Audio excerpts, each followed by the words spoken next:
¿Qué tal? Sean todos bienvenidos a Estado al Rojo Vivo. Como todos los jueves, no fallamos a las 19 horas en punto con el programa número 1 de política de la provincia de San Antonio. Los temas importantes, los candidatos que se han paseado en nuestro litoral y que se han dado cita en nuestros estudios, candidatos a la presidencia, Evelyn Matei, Franco Parisi, hemos tenido también a Harold Mainenico, Eduardo Artés el jueves de la semana pasada, y así también una gran cantidad de candidatos, diputados, diputadas y también al Senado. Así que hoy lo vamos a sorprender nuevamente porque seguimos con esta rutina de conversación con los candidatos, con los políticos, pero también para cuestionarlos y que se puedan someter al interrogatorio de la abogada y ex concejala de la comuna de Algarrobo, Marcela Mancilla. Hola, buenas tardes a la audiencia, a ti Felipe y al invitado. Está interesante hoy día porque vamos a poder hablar de políticas públicas legislativas, así que espero que sea un programa que a la gente le guste. Absolutamente, el programa ya está listo y dispuesto, estamos transmitiendo en vivo a través de nuestras múltiples plataformas, en vivo, en YouTube, en Instagram como TV Costa Oficial y en nuestro Facebook como TV Costa Noticias, donde usted puede comentar y escribirle al invitado. Sí, realizarle preguntas desde su barrio, Villa Italia, Las Dunas, desde Algarrobo, desde el Quisco, desde el Tao, desde el punto que nos esté observando del litoral. Usted puede interrogar al candidato. Este es el momento que tiene la posibilidad, el puente de nuestro medio de comunicación para interrogar a nuestro invitado. Hablamos de Claudio Uribe, candidato al Senado por el Partido de la Gente, a quien le damos la más cordial bienvenida a Estado al Rojo Vivo. Hola, muchas gracias por recibirme, un honor estar acá. Bueno, nosotros felices de que pueda estar y de que acepte, evidentemente, esta posibilidad de conversar de política dura, de temas de verdad, de contingencia y de someterse también al público que nos ve a través de la televisión, nuestra página web www.tvcosta.cl y www.radiosensacioncosta.cl. Nos escucha a través de Radio Sensación Costa. O sea, están todas las plataformas para el candidato y para nosotros. Y bueno, Marcela, estando en el territorio, estando en la provincia de San Antonio, debemos también preguntarle al candidato algo rápido, express. ¿Cuál es el conocimiento que tiene del litoral de los poetas? ¿Usted viene constantemente, tiene amigos, vacaciones, disfruta del Quisco, de las bondades de Algarrobo, de Santo Domingo, etcétera? A ver, bueno, lo primero, yo llevo más de 20 años viviendo en Placilla, ¿ya? Así que vivo a menos de una hora del litoral de los poetas, por lo mismo lo conozco, no soy de acá, tengo que partir reconociendo eso, pero evidentemente aspiro a servir, a trabajar y a lograr, digamos, una buena estructura de trabajo con toda la gente de San Antonio, de todo el litoral de los poetas, reconociendo que uno siempre debe tener la humildad de saber que está para servir a la gente, incluso la que no vive con uno, pero que vive cerca y a la que espero ayudar y defender lo mejor que pueda. ¿Y por qué esa osadía de una carrera al Senado pensando en el territorio vasto, en la región prácticamente, pensando en que las posibilidades del partido al que usted representa poder buscar un cupo, quizás con su conocimiento de territorio en Valparaíso, a concejal, una alcaldía, qué sé yo, pero se atreve al Senado, donde el territorio es tan grande en un partido que evidentemente ha crecido, pero no es lo que podría ser, no sé, Marcelo Tomayorá, Renovación Nacional, el Frente Amplio, la ADC, no sé, que tienen quizás más trayectoria y que a través de sus integrantes colaboran de alguna manera. Bueno, primero, el futuro es de los que se atreven, el éxito es de los valientes, digamos. ¿Sí? Uno siempre puede decir, no, si vamos de a poquito, hagamos algo más modesto, pero bueno, estaba este desafío, me parece un tremendo desafío, creo que es un desafío posible y... pero se lo impone el partido. ¿Ah? ¿Se lo impone el partido? ¿Usted no lo buscó? No, el partido de la gente no le impone nada a nadie. A mí me lo propusieron y yo acepté encantado. Perfecto. Antes de meternos en los temas más de políticas públicas o legislativas, quisiera preguntarle, pensando en que Parisi no va a la segunda vuelta, ¿ya? Y que usted va a ser elegido senador de la República por la quinta región. ¿Con quién usted preferiría trabajar? ¿Kast, Kaiser, Jara, Maggie Nichols, Meo, Artés. A ver, primero, con la pregunta me tratan de obligar a ponerme en un escenario que yo no creo. Yo creo que Parisi va a pasar a segunda vuelta. Pero ya, si no voy a eludir la pregunta. No voy a eludir la pregunta. Todo el mundo dice lo mismo y uno tiene que ponerse en esa posición. Sí. Y tiene que ponerse en esa posición porque, para que seamos claros, efectivamente hoy día Parisi no está en una situación, por lo menos por lo que dicen las encuestas. Todo el mundo puede decir, a veces dicen que sí les gusta la encuesta, a veces dicen que no les gusta la encuesta, pero están las encuestas. Y lo ponen más o menos en el cuarto lugar, quinto lugar, por ahí está. Entonces, aparentemente no va a llegar a segunda vuelta. Entonces, ponerse en la situación de que usted va a ser senador de la República y que va a tener que trabajar con algún presidente o presidenta, ¿con quién trabajaría? Me faltó Matei a todo esto. Sí, a ver, voy a responder, pero antes de eso una cosa. Históricamente, a Parisi siempre las encuestas han marcado prácticamente la mitad de lo que termina sacando en todas las elecciones. Eso como primer dato, ojo, ténganlo en cuenta. Ahora, dicho eso, yo creo, muy sinceramente, que el Partido de la Gente es un partido de centro y eso me gusta mucho a mí porque significa una de las cosas que asume es que la verdad no reside en un solo lado. Es decir, que tanto en la derecha como en la izquierda, en los independientes, todo, hay posibilidad de verdad y que en la medida que haya un gobierno que tenga una disposición a trabajar con los demás, vamos a poder trabajar con cualquiera, con el que sea. Obviamente, a mí en general los extremos no me atraen, ¿ya? Sí. ¿Y cuáles serían los extremos? Por ejemplo, Kaiser para mí es un extremo, ¿ya? Eduardo Artés, de quien de todas maneras rescato en su trayectoria personal cosas bastante interesantes, en cuanto políticamente hablando es algo que a mí no me atrae, no me representa. Entonces, pero sin perjuicio de ello, si alguno de ellos por alguna razón, una alineación de astros y llegara a la presidencia, estaríamos dispuestos a colaborar en todo lo que fuera necesario por el bien del país y de la región. Ya, o sea, con ellos no sería con los menos que trabajaría y con el que más le gustaría trabajar o con la que más le gustaría trabajar. Usted dice después de Parisi, digamos. Después de Parisi, pensando que usted va a ser senador y que Parisi no va a ser presidente de la República. Ya bueno, obligado, compelido a eso, yo diría que a mí me encanta el estilo de Harold Magnicus. Ya. Claudio, el Partido de la Gente y usted dicen que representan a la clase media y hacen una definición que la clase media son aquellas personas que no están dentro de la política tradicional, que ustedes están dirigidos hacia una clase media distinta, que no es la política tradicional con la cual van a trabajar con la clase media. Pregunta, ¿quiénes son la clase media? ¿Y cuál es la política tradicional? A ver, vamos por partes. O sea, yo creo que cualquier definición que trate de abarcar todo lo que es la clase media va a quedarse siempre corta, digamos. Le quiero decir que eso es lo que ha dicho su candidato y eso es lo que han dicho toda la gente del Partido de la Gente y es lo que vienen diciendo desde las elecciones anteriores, que representan a la clase media, una clase media que está fuera de la política tradicional. Eso es el discurso. A ver, ya, vamos.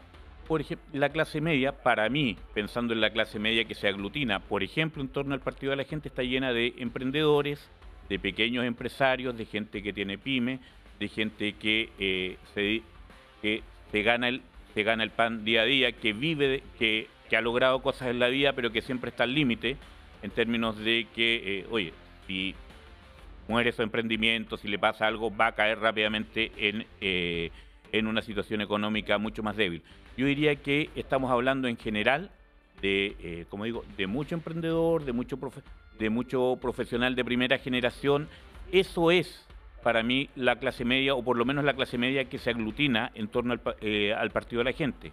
Y otra cosa que de verdad lo caracteriza cuando uno conversa o se mueve entre los cuadros del Partido de la Gente, primero, gente que no vive de la política, ¿ya? Que vive de su trabajo, que vive de cosas que no se relacionan habitualmente con política y que se está involucrando en esto por un auténtico afán de servicio público y que generalmente no lo había hecho antes de hace 5 o 10 años, digamos. Son escasísimos los ejemplos de militantes o integrantes del Partido de la Gente que estaban en política, no sé, hace 10 años, prácticamente ninguno. El Partido de la Gente no existía hace 10 años. Sí, bueno, pero el partido no, pero la política sí, y mucha gente de distintos partidos se mueven, se cambian, primero eran PPD, después son Frente Amplio, se cambian, se mueven, ¿ya? Eso no pasa en el Partido de la Gente. El Partido de la Gente en general, puede haber excepciones, no las conozco, pero el Partido de la Gente en general es gente nueva en política.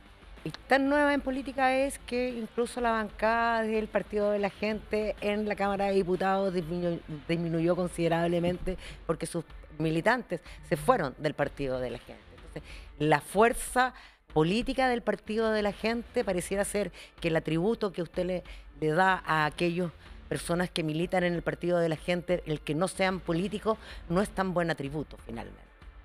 No tengo idea, digamos, por qué se fueron ellos.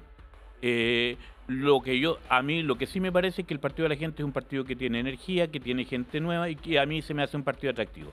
Si ellos se fueron, bueno, ellos tendrán que dar las explicaciones y la gracia de la democracia es que vienen las elecciones. ¿Ya? Entiendo que la mayoría de los que se fueron está repostulando. Veamos cómo les va y eso nos va a decir si su decisión va a ser uno de los factores para ver si su decisión fue correcta o fue errada. Claudio, y en este concepto de la clase media y lo que representa el Partido de la Gente, o lo que pretende representar, ¿usted se considera alguien que llega a esa gente? ¿Usted se considera de la clase media? Absolutamente. Yo logré ser profesional gracias al esfuerzo de mis padres, mi padre carnicero, mi madre dueña de casa, mis apellidos no me han llevado a ningún lado. Todo lo que he hecho lo he hecho trabajando y eso para mí es absolutamente clase media. Tuve la suerte de tener una buena educación pública, siempre lo digo a propósito de escopeta, pero porque me encanta, logré ser el mejor alumno de mi promoción en la Católica Valparaíso, gracias a mi esfuerzo, pero también al esfuerzo de mi familia. Entonces yo me considero de clase media y aspiro evidentemente a que la clase media se sienta representada por mí. Claudio, hoy día es el día de los profesores y las profesoras. Sí. Los profesores y las profesoras en el ámbito público, de hecho está cambiando, está saliendo los colegios públicos de la administración municipal y se están entregando a la administración central en base a SLEP, Servicios Locales de Educación. ¿Qué piensa usted de ese cambio? A ver, lamentablemente se han hecho demasiados experimentos con la educación, ¿ya? En los últimos 30 años la educación se ha paseado por distintos ámbitos y lo primero que ha pasado es que se cambian sistemas pero no se inyectan suficientes recursos. Yo creo que es un cambio bien intencionado, pero que en la medida no va a resultar en la medida que las estructuras que tienen que recibir a la educación no están suficientemente preparadas. Hay indicios hasta ahora, como por ejemplo todo lo que pasó en Atacama, de que las estructuras, los SLEP, no están suficientemente preparados para recibir todo lo que significa hacerse cargo de la educación pública de este país.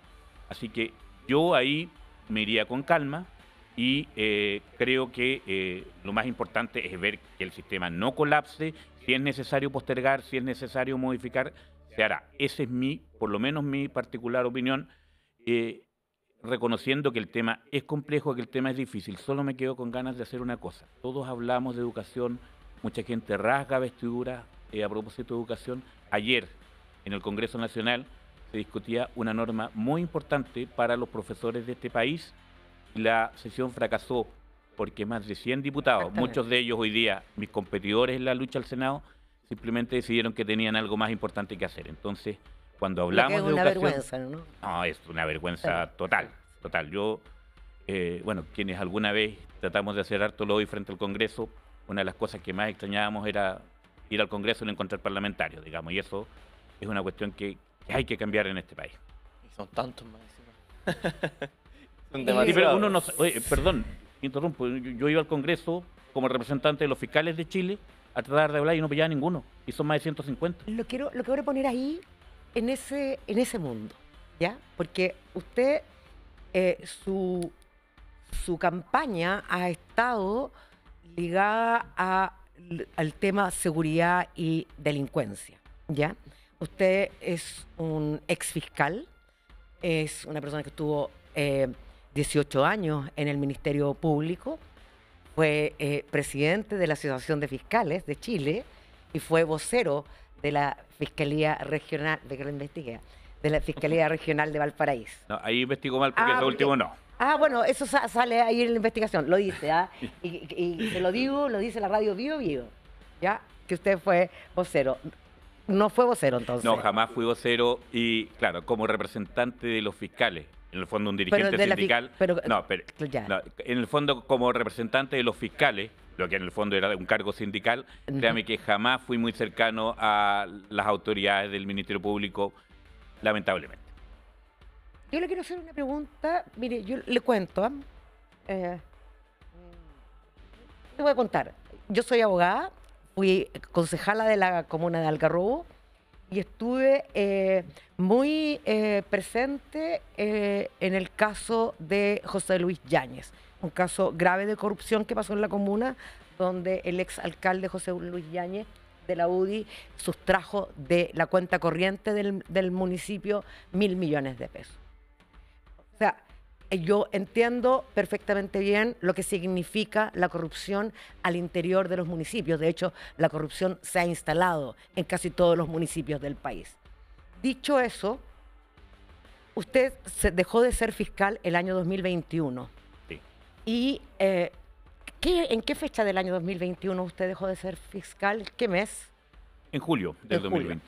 Mire, y yo le quiero, lo voy a poner en el contexto porque me gustaría que usted definiera una línea que tiene que ver con la línea de lo ético y lo no ético, ¿ya? Perfecto. Que tiene que ver con su defensa a la exalcaldesa Virginia Reginato. En el año 2015 se inició una investigación en contra de la alcaldesa Virginia Reginato por, bueno, dentro de muchas investigaciones en su contra, estaba una que le llaman Horas Extras 1, ¿ya? Esta causa, en el año 2022, precisamente en julio del año 2022, el fiscal que conducía esta causa dejó de investigar y tomó la decisión de no perseverar en la investigación porque él pensó, no sé cuáles fueron los fundamentos para decirlo, pero que no había mérito para seguir una investigación. En esta causa, en ese tiempo, usted era el abogado de la señora Virginia Reginato. La pregunta es, ¿cómo?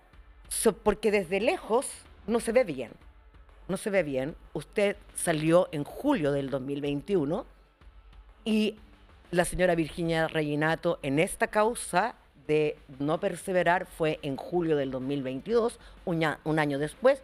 Yo no sé cuándo usted tomó la causa, pero la tomó con un compañero suyo. O sea, aquí había un fiscal que alguna relación tenía con usted. Entonces, mi pregunta es, además, sobre todo, un caso de connotación pública tan importante como el caso de la señora Virginia Reginato, que no es una cuestión solo comunal de la comuna de Viña del Mar, sino que ni regional, sino que es a nivel nacional. ¿Qué le parece a usted esto? Pensando en que usted además hace una crítica muy fuerte al sistema de nombramiento de los fiscales nacionales, dice que la política está absolutamente, o sea, que el Ministerio Público, el nombramiento está intervenido por la política. Entonces, pregunta, ¿cómo ve usted esto que la gente de alguna u otra manera le critica? A ver, fue un poquito larga la pregunta, No, voy a tratar le quise poner en contexto porque Ok. era súper importante decírselo. Bueno, vamos por partes. Lo primero, definición, yo defendí a Virginia Reginato y es una situación que me provoca absoluto orgullo, ¿ya? Yo estoy absolutamente convencido de la inocencia de cualquier imputación penal respecto de Virginia Reginato. Eso desde ya.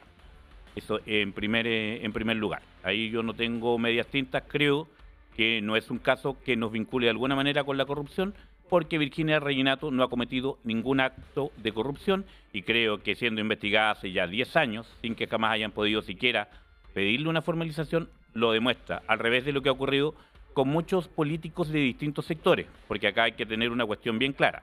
La corrupción no es ni de derecha ni de izquierda. La corrupción afecta a todo el mundo. Eso en primer lugar. Respecto de que es un año después de que yo me fui del Ministerio Público, haya sido un fiscal tomó la decisión de sobreseerla. A ver, primero, yo nunca tuve, y por eso era importante, me doy cuenta de la precisión, yo nunca ocupé ningún cargo de poder dentro de la Fiscalía Regional. Lo que yo ocupé es un cargo gremial, que es muy distinto y del cual también, entre paréntesis, me enorgullezco. Yo nunca tuve una relación jerárquica con ninguno de los fiscales que tomó la causa, y además hay que tener presente que en Chile los fiscales son más de 800. Dicho eso, además, yo soy abogado penalista.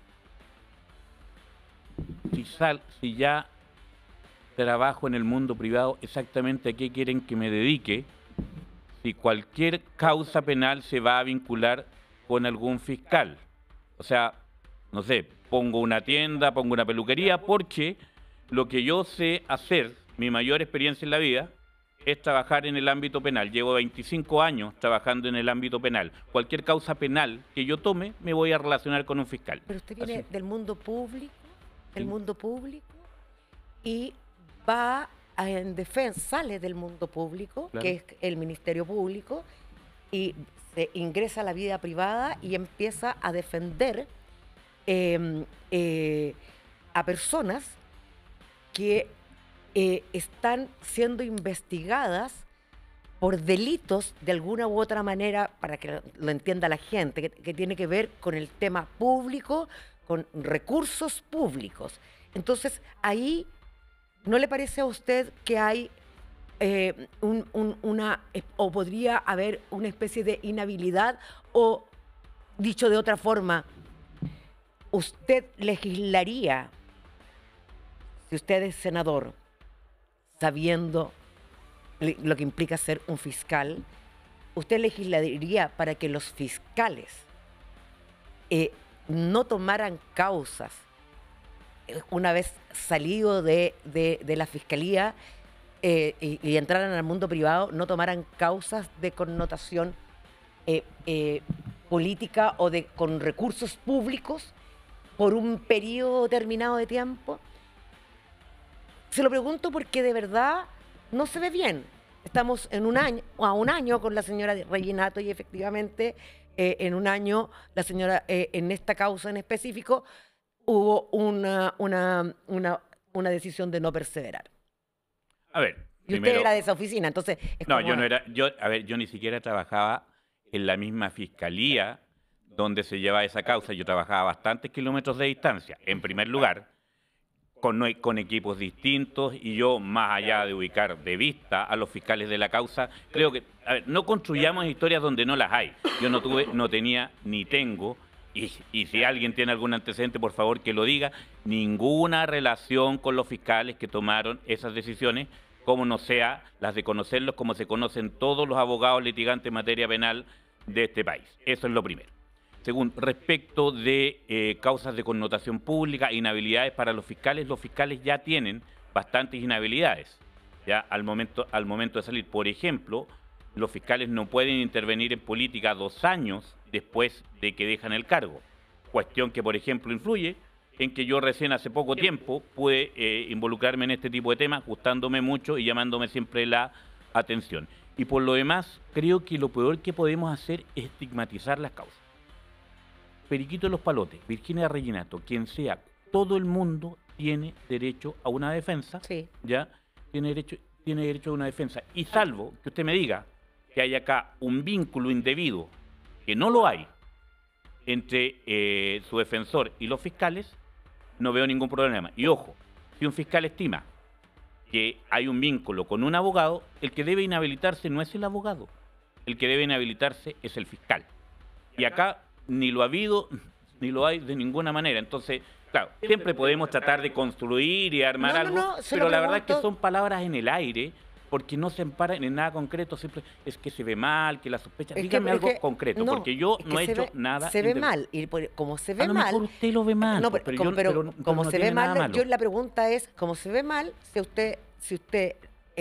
si aquí hay una línea de lo ético con lo no ético, y ok, usted le parece bien y le parece correcto, por tanto usted no estaría dispuesto a legislar respecto de este tema que no se ve bien. Po. A ver, yo creo que hay que ser un poquito más precavido cuando hablamos de la honra de las personas. Sí. Porque a mí cuando me dicen que se ve mal, de alguna manera me estarán imputando algún acto No. ilícito, algo. A ver, perdón. No, no le estoy... Yo estoy porque poniendo un hecho... yo por lo menos tengo mi conciencia bien tranquila. Qué bueno y que sí. Claro, he ejercido mi profesión, me gano la vida de mi profesión, me levanto todos los días a trabajar y no ando imputando delitos donde no los hay. Ujú. Ahora, eso le puedo decir.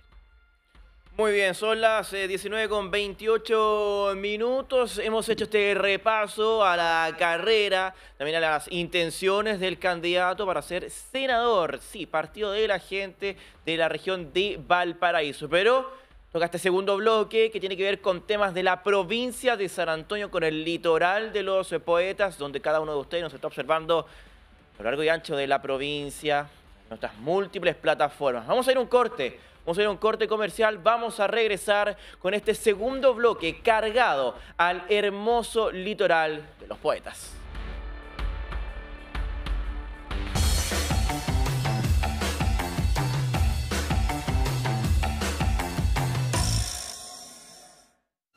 Si quieres disfrutar unas vacaciones inolvidables, ven a visitar La Casona El Encanto. Frente al mar, en la comuna del Quisco, playa principal. Costanera con bajada a Las Rosas, 50. Conoce nuestro servicio con habitaciones para diferentes grupos familiares, desde 2 hasta 10 personas. Disponemos de TV cable, wifi, estacionamiento privado, servicio aparte con tinajas calientes, cocinería y una hermosa vista al mar. Te esperamos en La Casona El Encanto. El Quisco, Litoral Central. Fono más 569-6516-7924 o más 569-6411-8705.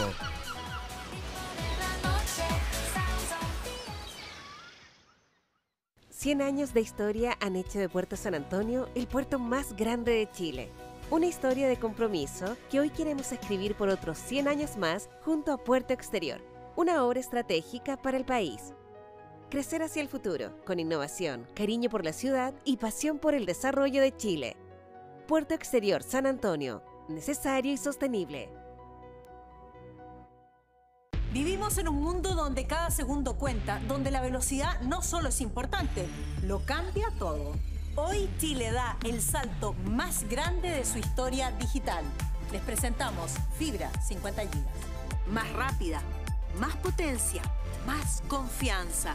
Una red que multiplica la productividad, impulsa la innovación y la inteligencia artificial y abre las puertas al futuro de la tecnología. Porque el crecimiento de las empresas no espera y porque en nuestro país la innovación se construye con pasión y visión de futuro. Hoy Chile tiene la fibra más rápida y avanzada de Latinoamérica y Mundo es el primero en hacerlo posible. Primeros en ofrecer fibra 50 GB. Mundo, la mejor y más rápida internet de Latinoamérica. Visítanos en tumundo.cl. Te invitamos a disfrutar de lo mejor en comida peruana, en un solo lugar. Ricos tragos de una variada carta que te transportará al país del norte y su rica gastronomía, ingredientes tradicionales del país. Donde Osorio, la mejor atención, amplias instalaciones, el mejor pisco sour al más puro estilo peruano. Visítenos en Alcalde Francisco Ferrer González, 410, a un costado de la Municipalidad del Quisco. Recuerda, la más rica comida típica peruana en Donde Osorio.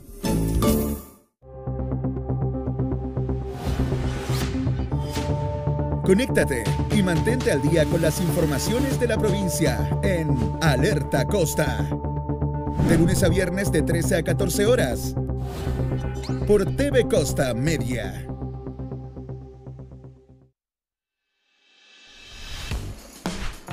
Síguenos en Instagram como TV Costa Oficial.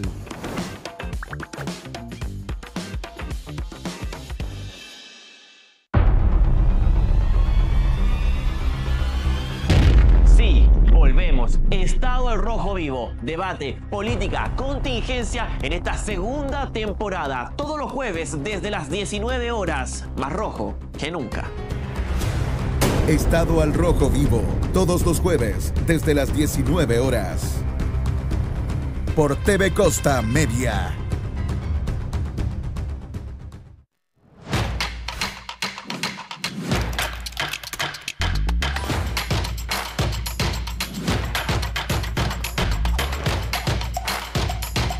Síguenos en Facebook como TV Costa Noticias.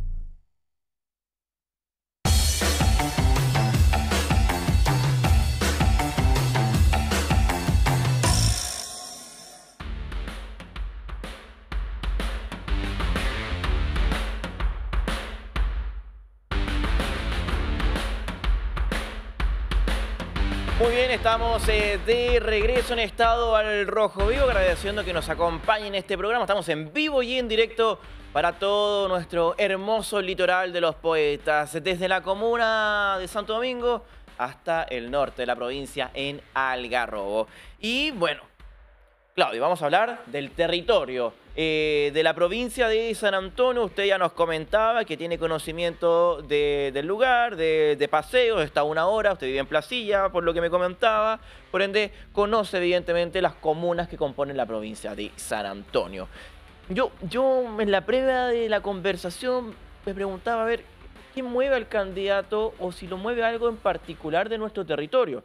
Yo le podría preguntar por educación, le podría preguntar por salud, pero siento que me va a responder temas muy generales y yo no sé si usted domina la información o lo que necesitan los habitantes de la provincia para que lo puedan conocer, evidentemente, aparte de sus posturas. La pregunta es, para iniciar, sencilla.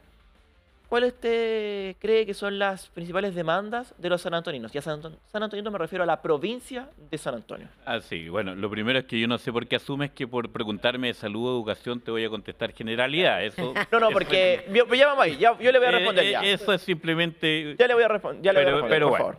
Ya, a ver. Yo creo que hay temas que son transversales a toda la región, hay temas que son bien importantes acá, pero por ejemplo, a mí me parece que uno de los temas más complejos es el acceso a la vivienda. ¿Ya? Es un tema que probablemente es de todo Chile, pero que acá en la región y en la provincia es especialmente fuerte, digamos, la cantidad de personas que en el fondo o han tenido que renunciar a lo que llamábamos habitualmente el sueño de la casa propia, porque ya la vivienda se está tornando inaccesible, que ha llevado además, tema que conocemos todos perfectamente acá en San Antonio, que ha llevado a todo este al tema, a los campamentos, a las tomas. Es un tema donde definitivamente acá falta ponerle el cascabel al gato, falta ocuparse de fondo de este tipo de situaciones. O sea, aquí, por ejemplo, hay que crear planes de vivienda que sean mucho más masivos, que afecten a muchas más personas. Hay que preocuparse de las mujeres jefas de hogar, que hoy día tienen muchas dificultades para acceder a la vivienda y que generan una situación de desmedro social para ellas, pero gigante para ellas y sus grupos familiares. Entonces hay una serie de temas en acceso a la vivienda, por ejemplo, como uno de los temas que a mí me parece relevante, el acceso al agua, me parece que también es otro tema. Asumir el cambio climático y que estamos en sequía y ver cómo generamos nuevas fuentes de agua, cómo aprovechamos, por ejemplo, el mar en esta materia con plantas desalinizadoras. O sea, hay una serie de temas que a mí me parece que tenemos que ir trabajando. Bueno, saca a colación el tema del megacampamento que lamentablemente está instaladísimo en nuestro país y es en el límite de la comuna de Cartagena y San Antonio. Son 260 hectáreas y 11.000 personas. Ya ahí está el desalojo, se han generado reuniones con Janino Riquelme, quien es el delegado de la región de Valparaíso, para que esto se pueda hacer de la mejor forma. La Municipalidad de San Antonio ha dicho que no tiene albergue, no hay infraestructura, no hay fondos para recibir a esas personas. Han propuesto, obviamente, que este desalojo sea de 5 a 8 meses. Vamos desglosando ese tema porque este es un tema además país y que lamentablemente está instalado en el territorio, en nuestro territorio, que tanto queremos. Primero, ¿usted está de acuerdo con las tomas? A ver, con las tomas mismas nadie puede estar de acuerdo, son un acto contrario a derecho. No, es que hay gente que sí está de acuerdo, entonces... No, a ver, puede que haya alguien que esté de acuerdo, pero ya, a ver, yo con que alguien se tome un terreno que pertenece a un privado, pertenece al Estado, digamos, que lo haga por la fuerza, a mí yo no estoy de acuerdo con eso, partamos por ahí. Ahora, ello no significa que vamos a generar como única respuesta del Estado frente a este tipo de situaciones el desalojo o las medidas de fuerza. Eso es harina de otra costal, pero si la pregunta es si estoy de acuerdo con las tomas, no. ¿Qué se hace entonces con las 11.000 personas que están en el Cerro Centinela? A ver, lo que pasa es que aquí no hay que ser ideológico, aquí hay que buscarle una solución política a este tema. Si tienes 11.000 personas viviendo en un lugar que no tienes donde hacerte cargo de ellas, a lo mejor voy a decir que algo que hasta puede que me reten por ahí, pero no las puedes desalojar. Esa es la verdad. Vas a generar, en vez de tener un problema, vas a tener 11.000 problemas si las desalojas. Entonces, no, tienes que buscar una solución política acá. Acá, oye, a lo mejor el error fue probablemente dejar que se instalen, pero eso ya pasó. Ya fue. Ya se instalaron. Hay que buscarle una solución política. Hay que, no sé, hay que expropiar, hay que comprar los terrenos, hay que buscar una fórmula.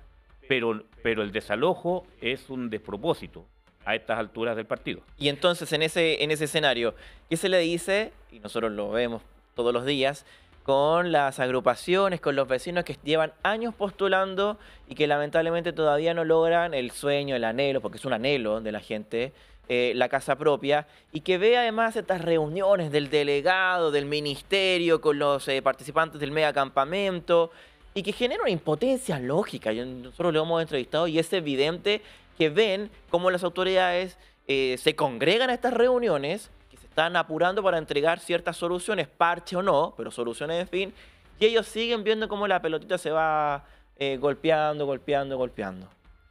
Ay, ¿qué se les dice? La verdad es que la respuesta a eso no es fácil porque efectivamente aquí hay una injusticia. Ya, o sea, es evidente, digamos, que mucha gente se toma un terreno, se salta la fila frente a gente que está postulando, o sea, eso es innegable. Claro, el problema es que aquí no hay una buena solución. Aquí no hay una solución perfecta. Aquí todas las soluciones son malas. El desalojo es la peor, a mi modo de entender. Pero aquí todas las soluciones son malas. Lo único que podemos hacer, a mi entender, es al mismo tiempo que buscamos una solución para este campamento, para otros campamentos, para los de Viña, que son casi tan grandes como este, para todos esos, al mismo tiempo que buscamos una solución para esto, tenemos que apurar recursos, ser más imaginativos, buscar medios para apoyar también a las personas que están postulando como corresponde. ¿Qué rol le asigna usted al Estado respecto de estos temas? Vivienda, salud, educación. No, el Estado tiene que ser evidentemente un promotor de esto en estas áreas. ¿Promotor en qué sentido? A ver, es responsabilidad del Estado que la gente tenga acceso a la vivienda, que tenga acceso a buena salud y que tenga acceso a buena educación.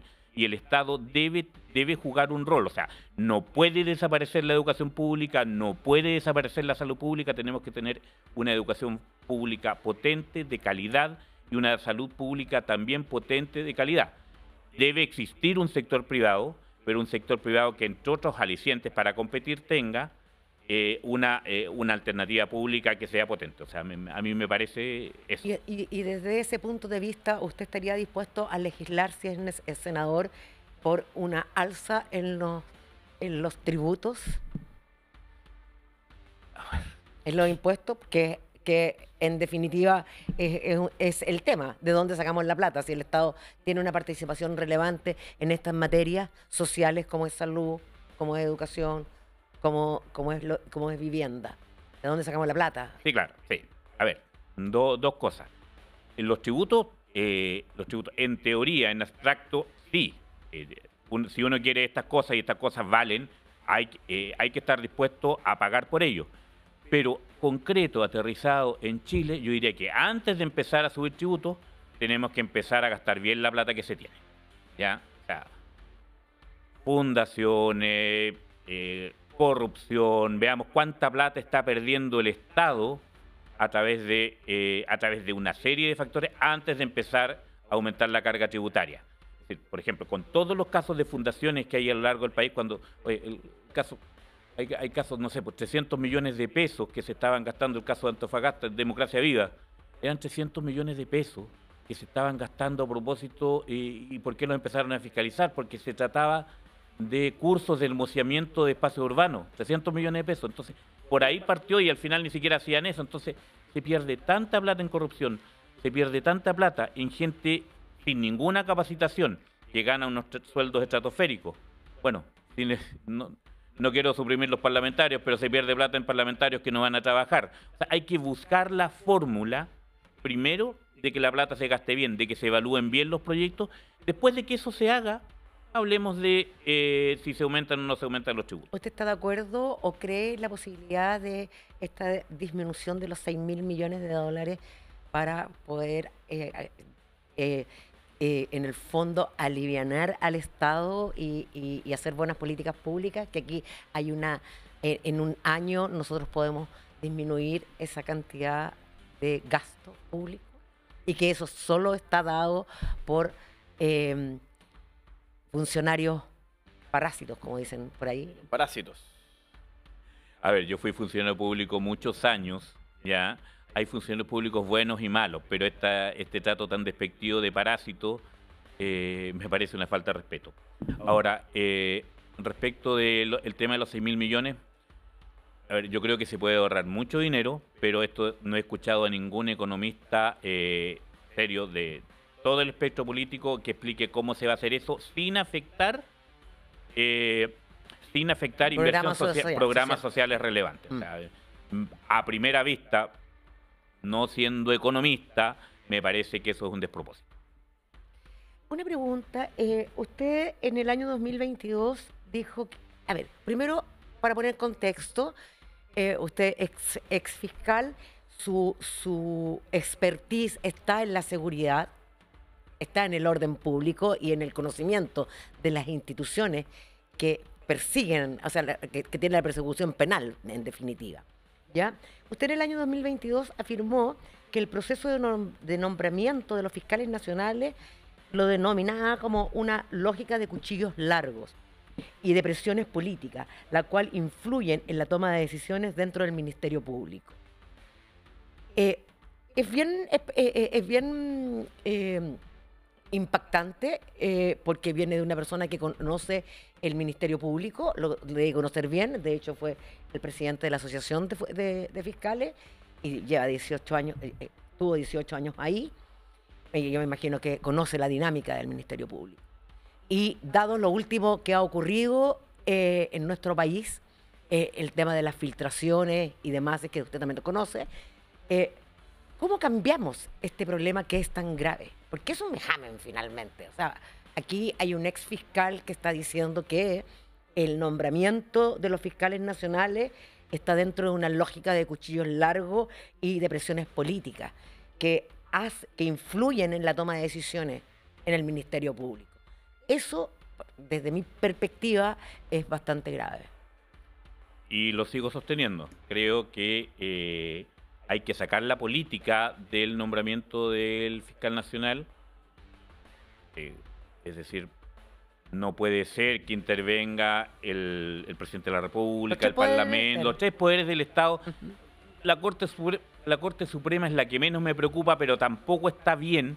¿Por qué? Porque la dinámica es esta cosa del besamanos, donde van todos los postulantes a hablar ministro por ministro, explicarle lo buena persona que son, y después, y claro, el caso de Hermosilla nos demostró que pasan muchas cosas ahí en el camino, y posteriormente ya se mete la política de lleno con negociaciones parlamentarias, probablemente incluso de bajo nivel, donde se negocia ya, aquí vamos a poner al fiscal nacional, pero después, mira, viene el Banco Central, viene Contraloría, vienen todas estas instituciones, hay que sacarlo de ahí, porque el cargo de fiscal nacional es un cargo, o debiese ser, un cargo fundamentalmente técnico de alto nivel, con una mirada global, importante, pero un cargo técnico.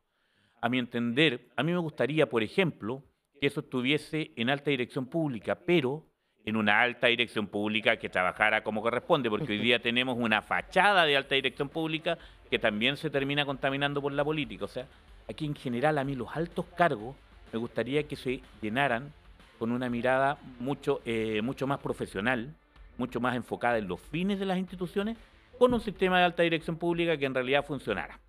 ¿Por qué sacarlo de la política y no hacerlo derechamente político? Y, por ejemplo, el fiscal nacional, así como lo son los gobernadores regionales, así como podrían ser elegidos por votación popular. A ver.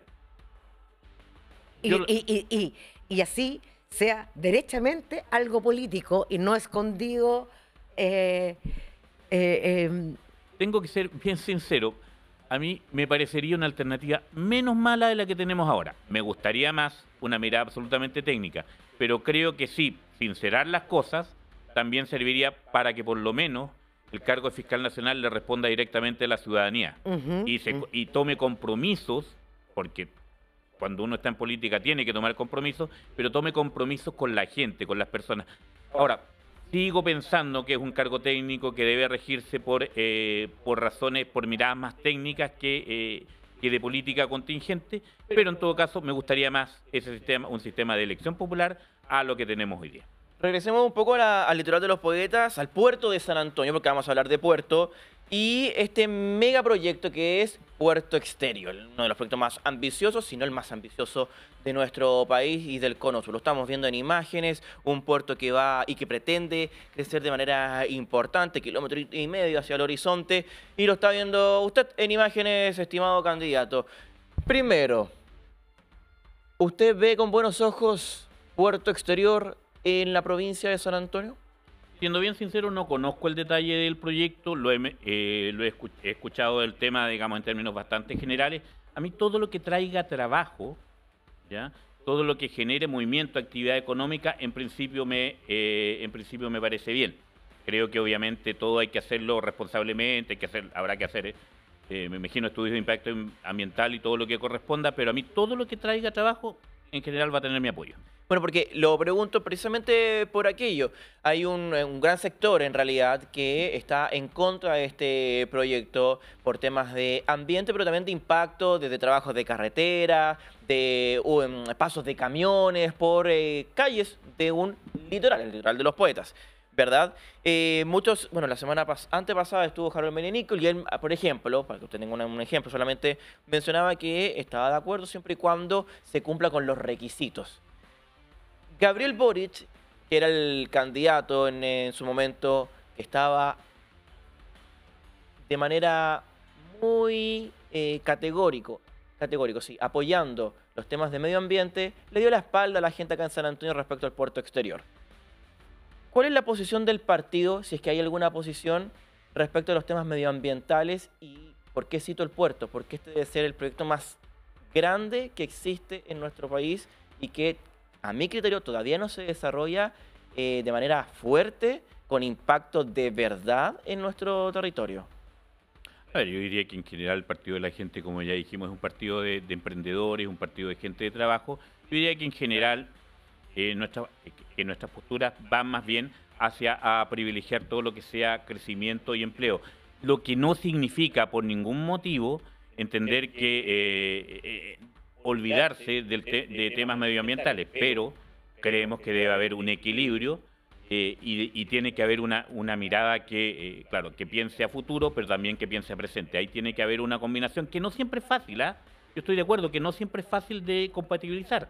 Hay otros temas también, o sea, también el puerto necesariamente va a tener, todo puerto, no solamente San Antonio, Valparaíso, Ventanas, todo, tienen externalidades negativas siempre, pero bueno, también ahí hay un tema que tenemos que ser capaces de que los puertos devuelvan de alguna manera al entorno parte de lo que generan en externalidades negativas. Es decir, los puertos, así como ocurre por ejemplo con la minería, tenemos que tener la capacidad. Royalty. Estoy pensando derechamente en el royalty portuario, o sea, tenemos que tener la capacidad de generar compensaciones, por decirlo de alguna manera, que además, ojo, no justifiquen cualquier cosa. Es decir, no porque haya royalty portuario significa que nos olvidamos del impacto medioambiental. Vamos a destruir ojos de mar, por ejemplo. En definitiva, tenemos que cuidar el medio ambiente, tenemos que preservar para nuestra generación y para las futuras generaciones, pero sin olvidarnos que la gente necesita comer. Es así de simple. Lo quiero llevar a seguridad, ¿ya? Y a seguridad a temas relacionados con el narcotráfico y el crimen organizado, que hoy día han estado, o sea, que han estado de alguna u otra manera siendo un impacto muy fuerte en nuestra sociedad, porque nosotros hace 10 años atrás no lo vivíamos como lo estamos viviendo ahora. Desde su experiencia, ¿usted ve que realmente nosotros somos un país que está sufriendo una grave situación de seguridad pública? Su experiencia, además como fiscal, usted salió hace 4 años, entonces yo me imagino que conoce del tema. Y me dedico todos los días al derecho penal. Sí. Digamos, ¿ya? A ver, yo creo que el Estado de Chile no está preparado para afrontar las nuevas formas de delincuencia. Creo que además todo el tema de la inmigración trajo nuevos delitos que antes prácticamente no existían, que son delitos graves, y que en definitiva no existe la preparación en las policías, no existe las técnicas investigativas, por lo menos en cantidad suficiente, en una masa crítica suficiente, para hacerse cargo de estos problemas. Y vamos a tener el problema el día de mañana, que ya lo estamos teniendo de alguna manera, que partes del territorio nacional prácticamente pueden ser administradas por verdaderas mafias. Y ojo, no estoy hablando solo de narcotráfico, sino que en general... Crimen organizado. Crimen organizado de todo tipo, donde corremos el riesgo de que el crimen organizado empiece a suplantar al Estado en sectores de la población si es que no tomamos cartas en el asunto. Ojo, cuando digo cartas en el asunto, no estoy dando la solución simplista, a veces ramplona, de que ya subamos las penas. En Chile no, sí que no tiene que ver con eso. Claro. No, eso no tiene que ver con eso. Tiene que ver con una respuesta más eficaz del Estado, con una respuesta más rápida y con que generemos mecanismos para que la gente confíe en las autoridades y acuda a ellas y no al delincuente del barrio cuando lo necesite. Mayor control, mayor fiscalización. O sea, hoy día nosotros yo fui concejala y le digo el papel de concejala. O sea, yo ejercí como fiscalizadora, cumplí con ese papel, pero créanme que la gran mayoría de los concejales de nuestro país no entiende que el papel primordial es la fiscalización. De hecho, la Cámara de Diputados también tiene que fiscalizar. Los CORES también tienen que fiscalizar. La Contraloría, y ahí, sin embargo, el Estado no pone recursos y no da mayores facultades. Pero tomado así, y el crimen organizado, entendiendo el crimen organizado como un todo, en realidad incluyendo las mafias de narcotráfico, y entendiendo también otro punto, que todas las personas tienen derecho a una legítima defensa. ¿Ya? La Contraloría lo nombra a usted como uno de los abogados que defienden o que han defendido a personas que han sido investigadas o están siendo investigadas por delitos de tráfico de estupefacientes. Usted en el diario La Tercera dijo que eso era efectivo y que de hecho había un poco más incluso, o sea, un poco más de las personas que la Contraloría, del listado que la Contraloría había dado. Y usted dice en esa entrevista, dice que, sin embargo, usted sostiene que usted no defiende bandas criminales, pero defiende a sujetos que han traficado. Y la pregunta ahí es... No. Defiende a sujetos que han sido o están siendo investigados por el delito de tráfico de estupefacientes, menor, microtráfico, en menor o en mayor escala, pero hay una defensa ahí. Y la pregunta es, las bandas criminales, en definitiva, viven de las agentes que tienen puestos en las poblaciones, que están ahí, son de ellos de los que se retroalimentan y de los cuales viven, independientemente que también se inquisten en las instituciones del Estado. Pero una cosa es eso y otra cosa es que se nutren mutuamente, en el fondo, los microtraficantes individuales, colectivos, como sea, finalmente quienes se ven beneficiados son estas bandas. Sí, claro, pero si me permite, lo que pasa es que aquí estamos mezclando peras con manzanas. A ver. Yo no defiendo organizaciones criminales, yo no defiendo microtraficantes, yo no defiendo gente que se dedique al tráfico. ¿Qué he defendido yo? Que no, a ver, por razones obvias no puedo contar detalles de causa, pero ¿qué he defendido yo? Ejemplo, un estudiante universitario en el bandejón central de Avenida Brasil, que es controlado y se le encuentra una cantidad de marihuana que la policía consideró que era superior a la propiedad del consumo. Ejemplo 1. Ejemplo 2, ¿ya? Un señor que iba de pasajero en un vehículo y el chofer llevaba droga en el maletero. Y a él también lo imputaron por droga, ¿ya? Ese es el ejemplo. Ejemplo 3, un grupo de jóvenes estudiantes universitarios que fue sorprendido fumando marihuana en la vía pública y que los imputaron por microtráfico. De eso estamos hablando. Yo no defiendo traficantes, ni microtraficantes, ni organizaciones delictivas, nada de eso. Yo no me vinculo con ese tipo de organizaciones, ¿ya? Así que no es lo que dice la Contraloría lo No, tiene es que dentro lo que de pa- un lo que pasa es listado de abogados que defienden delitos de tráfico de estupefacientes, microtráfico, tráfico, y ya sea en proceso de investigación o en proceso de acusación o Pero en usted un es juicio oral. abogado. Sí, por eso mismo. por- Es que debería entender Ujú. entonces que el listado de Contraloría se construye de otra manera. Cualquier abogado que figura como defensor de una persona imputada por ley 20.000 Sí. entra a ese listado. Sí. No es que Contraloría diga que uno es abogado de narcotraficantes. No, yo no he dicho eso. No, es que eso se entendió. Ay, que usted lo está entendiendo así, don Claudio. No, yo lo estoy poniendo simplemente en una situación que no es menor, que es grave y que en nuestro país todo el mundo habla de la seguridad y habla del crimen organizado y de las bandas de narcotráfico. Y yo lo que digo es que las bandas de narcotráfico y el tráfico se alimenta del microtráfico, se alimenta de las poblaciones, porque ahí Bueno, van. busque un caso de dos cosas. Primero, hay más de 6.000 abogados en esa nómina. Segundo, búsqueme un caso Sí, pero de microtráfico. Usted es el Bueno, candidato al sí, Senado, pero pues, por eso. candidato. Ahora, si gusta, me escucha. Sí, o sí, si sí. gusta, si quiere, me escucha, si no, no. No, sí, yo lo Ya, escucho. ya, bueno. Sí, lo escucho. Entonces, búsqueme un caso de un traficante o microtraficante que yo haya defendido. Porque si me va a vincular por un estudiante universitario, si me va a vincular por un pasajero de auto, estamos mal. Porque es re fácil tirar al voleo sin conocer el caso. No, es que usted está en un listado. Hay 6.000 abogados en el listado por muy diversas razones. Y eso no significa que uno sea un abogado narco. De hecho, la inmensa mayoría de mis causas no tiene nada que ver con eso. Eso lo, nada que ver dice, con lo eso. dice también en su entrevista y yo Bien. entiendo que así lo diga. Yo Ya. simplemente tomo Pero lo ¿por que qué tuve hace- que citárselo lo que yo? hace ¿Por la- qué lo dice?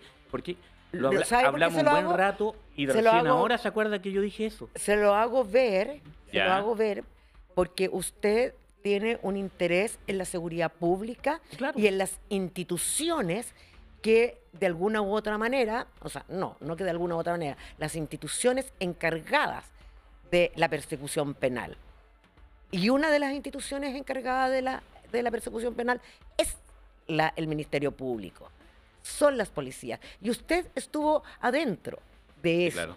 Y lo sabe y lo conoce. Por tanto, cuando usted aparece en un listado con 5, 6, 10, la verdad es que a mí no me importa. Yo le estoy haciendo una pregunta en términos de cómo entiende usted que se alimentan estas bandas criminales. Porque Ya. son bandas que en definitiva, desde lo que yo veo, desde la población donde yo vivo, de las poblaciones donde yo vivo, se alimentan de los jóvenes de 16 años que salen a vender y a microtraficar. De eso es lo que se alimentan finalmente. Sí. Entonces cuando nosotros defendemos Pero a ese preguntemos joven, de buena fe. Ujú. Preguntemos de buena fe. ¿Qué tiene que ver mi capacidad de responder esa pregunta con el hecho de que yo haya defendido a algún estudiante universitario? ¿Qué tiene que ver eso? ¿Qué tiene que ver ¿Por qué mezclamos peras con manzanas? Bueno, pero por eso Yo va le- la pregunta también. Sí, claro. Por eso va la pregunta. Es que claro, si me la dejaran responder, yo la respondo. Ujú. O sea, ¿cuál es el tema? Yo creo que conozco el tema, que lo conozco bien, pero fundamentalmente por mi experiencia como fiscal. Ujú. ¿Ya? ¿Cuándo me he relacionado yo con bandas criminales? Como fiscal, persiguiendo bandas criminales. Ahí me he relacionado como fiscal. No he sido jamás abogado de bandas criminales. Yo no le he dicho eso.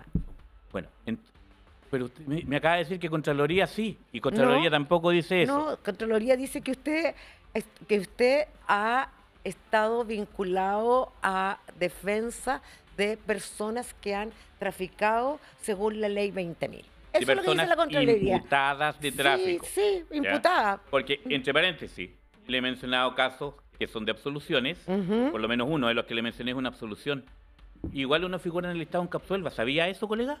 Que uno puede defender a alguien absolutamente inocente, imputado de tráfico, y lo absuelven, y uno igual queda en el Estado. Entonces, contemos la historia completa. Contemos la historia también que yo dije que la inmensa mayoría de las... No haga que yo lo tenga que recordar, que la inmensa mayoría de las causas que yo veo no tienen nada que ver con tráfico. No es necesario que yo se lo recuerde, cuéntelo solita. No, si usted no me tiene que recordar nada a mí. Yo le estoy haciendo una pregunta, Sí, claro. y usted yo sabe te a quién se respondo. la contesta. No me la contesta a mí, se la contesta a la audiencia. Porque la audiencia es la que va a votar por usted o no va a votar por usted. Es la audiencia la que le interesa saber cuál es su posición respecto de estos temas que son tan importantes. Porque quiero decirle que no es menor para las personas que viven en las poblaciones que usted diga, por ejemplo, que defendió a una persona que llevaba en su bolsillo un paquete de marihuana. No es menor para los que están en las poblaciones, porque ellos se ven tremendamente afectadas por este tipo de delitos, que son microdelitos, pero lo son delitos. Y son delitos que tienen que ver con la ley 20.000. Mire, a ver, yo estoy absolutamente de acuerdo con que la ley 20.000 y en general, y no solamente la ley 20.000, la receptación de vehículos, los hurtos de supermercados, hay una serie de factores, son delitos absolutamente graves. Ahora, creo que lo peor que podemos hacer acá es pontificar. Lo que nosotros tenemos que hacer es trabajar con la gente buscando soluciones a estos temas. Ni creernos dueños de la verdad, ni creernos mejores que otros. Acá nosotros tenemos que trabajar con la gente en estos temas y no descalificar a otro simplemente porque buscamos la fórmula, la letra chica. Acá tenemos todos que trabajar y tenemos todos que cooperar en esto. Yo por lo menos estoy a disposición para trabajar, para cooperar. Tengo mi experiencia, tengo mis años y tengo todo lo que yo estimo necesario para ponerlo a disposición de la gente. Y lo voy a seguir haciendo. Eso. En todo caso, estar a disposición de la gente me parece muy bien, candidato. Por eso en estos puntos donde hay mucha capacidad de que gente le pueda escuchar y ver, es que se tienen que hacer estas preguntas, usted lo aclara y todo espectacular, porque gracias a ese estudio de ciertas personas se ha logrado también, que hallazgos como por ejemplo el de Algarrobo. Si alguien no se mete, si no se pone a intrusiar, no encuentra esa letra chica que dice usted, muchas cosas pasarían desapercibidas. Por eso este punto es tan importante de poder conversar con usted, preguntar al dedillo y que usted pueda responder precisamente lo que la gente quiere saber de usted y conocerlo en un territorio donde la gente no lo conoce. Estimado candidato al Senado, Claudio Uribe, muchas gracias por estar in situ, además, en nuestros estudios para hablar con la gente del territorio, de la provincia de San Antonio. Y bueno, vamos a quedar evidentemente conectados y les brindo unos segundos a la cámara, con micrófono, para hablarle a la gente desde la comuna de Santo Domingo hasta Algarrobo. Bueno, lo primero es agradecer la oportunidad. La verdad es que siempre, para alguien como yo, que soy un abogado litigante que lleva 25 años en el derecho penal, siempre es grato la oportunidad de ligar, de conversar, aunque la conversación sea ruda, aunque la conversación sea dura. Lo importante es conversar, lo importante es saber que la verdad no está en un solo lado, que todos tenemos partes de la verdad y que todos podemos construir un futuro mejor. Llevo 25 años trabajando en la región. Me conozco todas las comunas de la región, me conozco todas las comunas de la provincia, aunque no viva acá. Y las conocí hace bastantes años, nadie me las tiene que presentar. Creo, derechamente, que puedo hacer un aporte junto a muchas otras personas y lo que hago acá es poner mi experiencia, mi capacidad y mis ganas de trabajar a disposición de todo el mundo. Muchas gracias. Muchas gracias, candidato. Y bueno, Marcela, evidentemente también tienes unos segundos para hablarle a nuestra querida audiencia que nos va a estar esperando ansiosos para el próximo jueves y el próximo invitado. Bueno, que ha sido muy agradable la conversación con el candidato al Senado. Yo creo que, como dice el candidato, puede ser ruda la conversación, pero lo más importante es que ustedes, la audiencia, escuchen para que el día 16 de noviembre vayan a votar informadas e informados. Muy bien, Marcela, muchas gracias. Candidato Claudio Hervé, muchas gracias. Nos encontramos el próximo jueves con más Estado al Rojo Vivo, cada vez más cerca en esta recta final, camino al Congreso y también a la moneda. Que tengan un gran fin de semana. Chao, chao.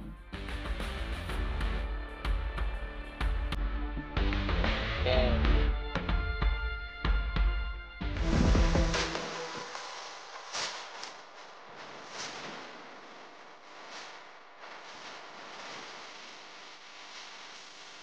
Las opiniones, juicios y comentarios expresados durante este programa corresponden exclusivamente a quienes los emiten. TV Costa Media no se hace responsable por su contenido ni necesariamente comparte dichas expresiones.